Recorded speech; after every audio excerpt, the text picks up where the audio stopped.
നമസ്കാരം. മലയാളി വാർത്തയിലേക്ക് സ്വാഗതം. തിരുവാതുക്കൽ ഇരട്ടക്കൊലക്കേസിൽ കൃത്യം നടത്തുന്നതിനായി പ്രതി എത്തുന്നതിന്റെ ദൃശ്യങ്ങൾ പുറത്ത്.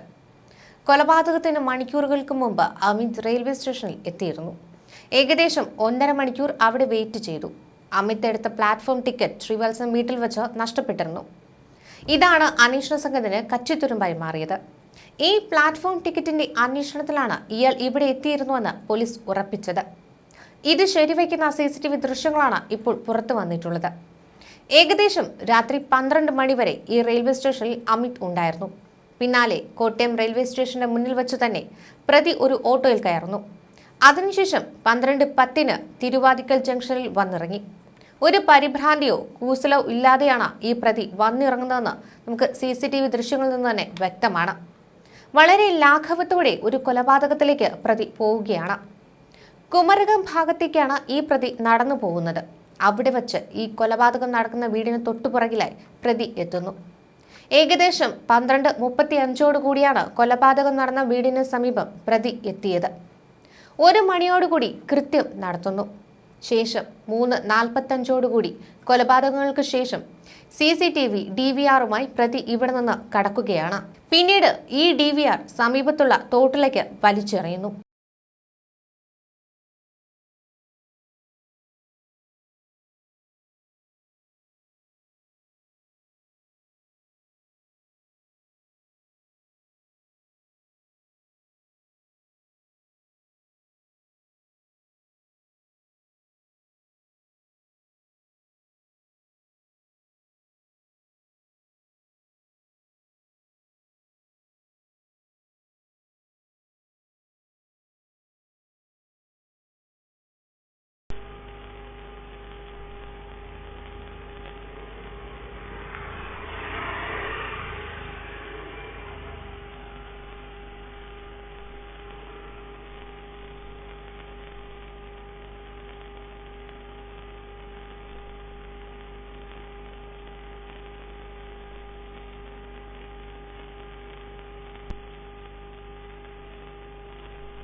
ഇതിനിടെ മറുനാടൻ തൊഴിലാളികളെ ജോലിക്ക് നിയോഗിക്കുന്നവർ അവരുടെ ഉത്തരവാദിത്തം ഏറ്റെടുക്കണമെന്ന് SP ആവശ്യപ്പെട്ടു. മറുനാടൻ തൊഴിലാളികളുമായി ബന്ധപ്പെട്ട പോലീസിന്റെ ഡാറ്റാബേസ് വിപുലപ്പെടുത്തും. ഓരോ പോലീസുകാർക്കും ഓരോ വാർഡ് വിഭജിച്ചു കൊടുത്ത് വിവരശേഖരണം നടത്തുന്നുണ്ട്. യാതൊരു പരിചയവുമില്ലാത്ത 2 സ്ത്രീകളാണ് അമിത്തിന് ആദ്യമേ കേസിൽ ജാമ്യം നിന്നത്. അവരെക്കുറിച്ച് അന്വേഷിക്കുന്നുണ്ട്. ആരാണ് ഇത്തരം സംഘമെന്ന് പരിശോധിച്ചു വരികയാണ്. ഇത്തരത്തിൽ ജാമ്യം നിൽക്കുന്നവർ അവർ ചെയ്യുന്ന പ്രവൃത്തിയുടെ പ്രത്യാഘാതം അനുഭവിക്കേണ്ടി വരുമെന്നും SP മുന്നറിയിപ്പ് നൽകിയിട്ടുണ്ട്. ഈ കൊലപാതകം ഒരുപക്ഷെ അത്തരത്തിലൊരു ഇടപെടൽ ജാമ്യം ലഭിച്ചിരുന്നില്ലെങ്കിൽ ഇത്ര ഒരു കുറ്റകൃത്യം നടക്കില്ലായിരുന്നു. അപ്പോൾ അങ്ങനെയുള്ള ഇടപെടലുകളെ കുറിച്ച് എന്താണ് പോലീസിന് പറയാനുള്ളത്? അതിനൊരു നിയന്ത്രണം ഉണ്ടാവും? ഇത് ഒരു ഞെട്ടിപ്പിക്കുന്ന ഒരു വെളിപ്പെടുത്തലായിരുന്നു. കാരണം യാതൊരു പരിചയമില്ലാത്ത 2 സ്ത്രീകളാണ് അമിത് തുറാങ്ങിന് വേണ്ടിയിട്ട് ജാമ്യം നിന്നത്. അവരെ കുറിച്ചുള്ള വിവരങ്ങൾ ഞങ്ങൾ ശേഖരിക്കുന്നുണ്ട്. അതുപോലെ ഇത്തരത്തിലുള്ള എല്ലാ കേസുകളിലും ജാമ്യത്തിൽ ഇറങ്ങുന്ന പ്രതികളെ ആരാണ് ജാമ്യത്തിൽ എത്തുന്നത് എന്നുള്ളത് കൃത്യമായിട്ട് പരിശോധിക്കാൻ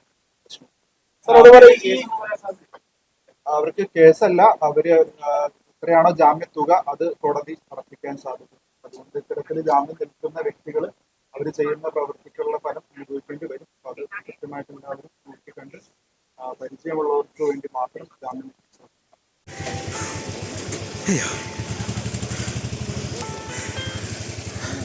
ഹലോ,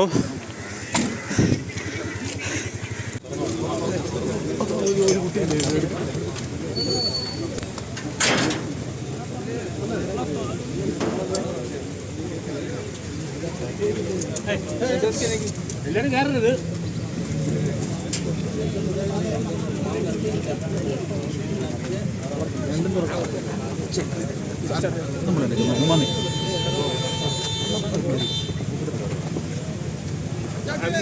ഉദ്യോഗസ്ഥന്മാരെ കയറ്റി വിടണേ ആദ്യമേ ഉണ്ടാക്കല്ലേ.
Out ഹൗസിലേക്കാണ്.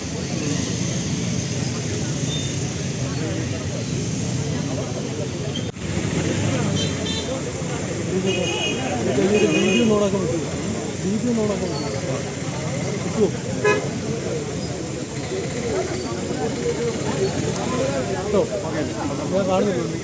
കൈമാറ്റി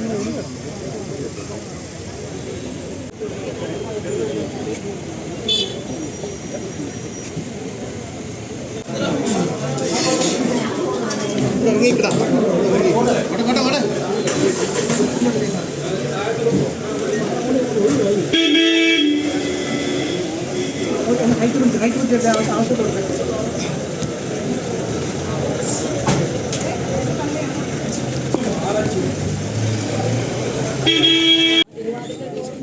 okay okay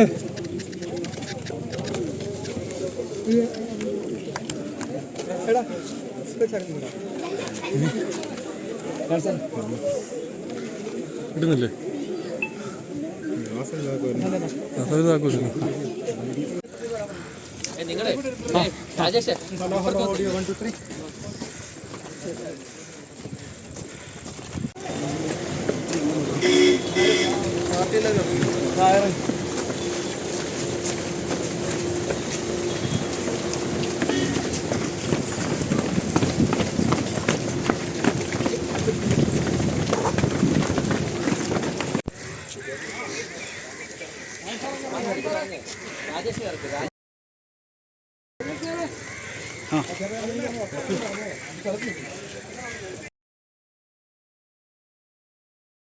okay okay